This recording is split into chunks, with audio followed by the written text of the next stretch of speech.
इंसान कितने ही जन्म क्यों न ले ले, वो कितने ही रूप लिंग क्यों न बदल ले, एक चीज उसका पीछा कभी नहीं छोड़ती, उसके पिछले जन्म के नाते और उसके पिछले जन्म के कर्म। बीते जन्म की हर बात, हर रिश्ता, हर कर्म उसका पीछा करता है, तब तक जब तक वो उसका सामना करके उसे जीत न ले। कुछ ऐसी ही कहानी प्रतापगढ़ की राजकुमारी नंदिनी की है। 15वीं सदी की बात है। प्रतापगढ़ राजस्थान का एक संपन्न राज्य था, मगर उस राज्य के महाराज अग्रसेन और उनकी महारानी दमयंती बहुत दुखी थे कि उनकी कोई संतान नहीं थी, कोई उत्तराधिकारी नहीं था। ना जाने कितने व्रत, कितनी मन्नतें और राज्य के कुलगुरु निर्वाण ऋषि के यज्ञ करने पर उन्हें एक पुत्री का सुख प्राप्त हुआ। मगर जब महारानी गर्भ के 9वें महीने में थी, तब ऋषि निर्वाण ने उनसे कुछ ऐसा कहा कि महाराज अग्रसेन के पैरों तले जमीन खिसक गई। ऋषि निर्वाण, आप होश में तो हैं? जो पुत्री मुझे इतने जप तप, इतने यज्ञों के बाद प्राप्त हो रही है, आप उसके बारे में ऐसी बात कह भी कैसे सकते? कैसे? मैं नहीं मानता आपकी ज्योतिष को, मैं नहीं मानता आपके ज्ञान को। राजन, आप पिता बनने जा रहे हैं और आपका दुख और रोष मैं समझ सकता हूं, मगर आपको ये बताना मेरा कर्तव्य है कि जो कन्या महारानी के गर्भ से जन्म लेकर इस राज्य की उत्तराधिकारी बनने आ रही है, वो शापित है। वो अपने साथ पिछले जन्म का श्राप लेकर आ रही है।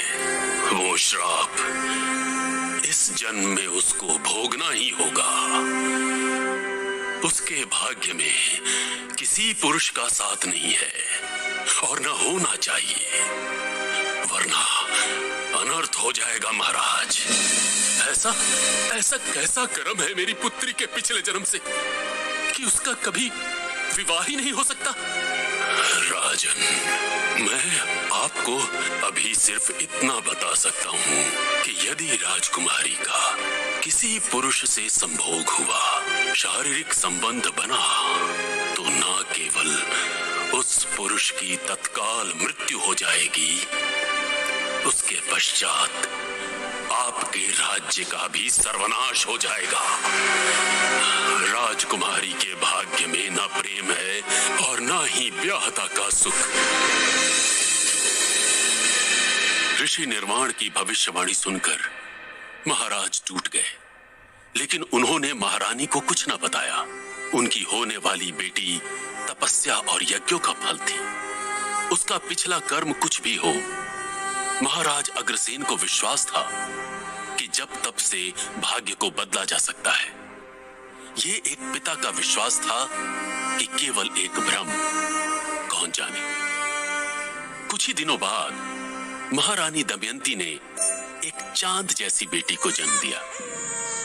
ऋषि निर्वाण ने उसका नामकरण किया और नाम दिया नंदिनी।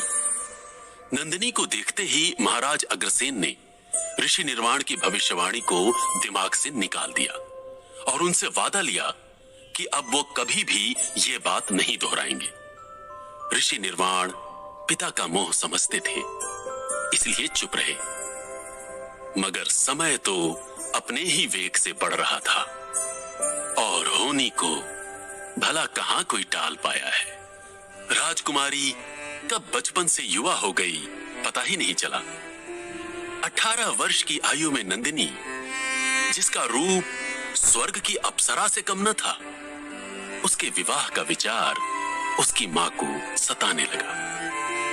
एक दिन नंदिनी के बालों में फूल सजाते सजाते महारानी दमयंती ने आखिर पूछ ही लिया, नंदिनी, हम कई दिनों से तुमसे बात करना चाह रहे हैं। अब तुम जीवन के उस मोड़ पर हो जहां हमें तुम्हारे विवाह के बारे में सोचना चाहिए। हम तुम्हारे पिता से बात करके तुम्हारे लिए स्वयंवर का आयोजन करेंगे। हमारी चांद सी बेटी को जिस पुरुष में भी सूरज का तेज दिखे उसके गले में वरमाला डाल दे। नंदिनी, विवाह? माँ, ये आप क्या कह रही हैं? अचानक ये बात कहां से आपके दिमाग में आ गई? कहीं आपने पिताजी से भी स्वयंवर की बात तो नहीं कह दी? हम किसी स्वयंवर में किसी वर को नहीं चुनेंगे। छोड़िए हमारे बाल। नंदिनी, अरे रुको तो, कहां भागी जा रही हो? नंदिनी!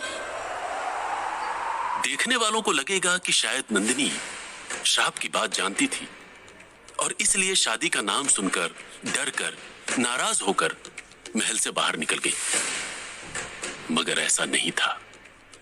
नंदिनी तो परेशान होकर अपने आंसू पोंछती हुई अपने घोड़े पर सवार होकर महल की दहलीज लांघकर उसके पास जा रही थी जिससे उसे प्यार तो था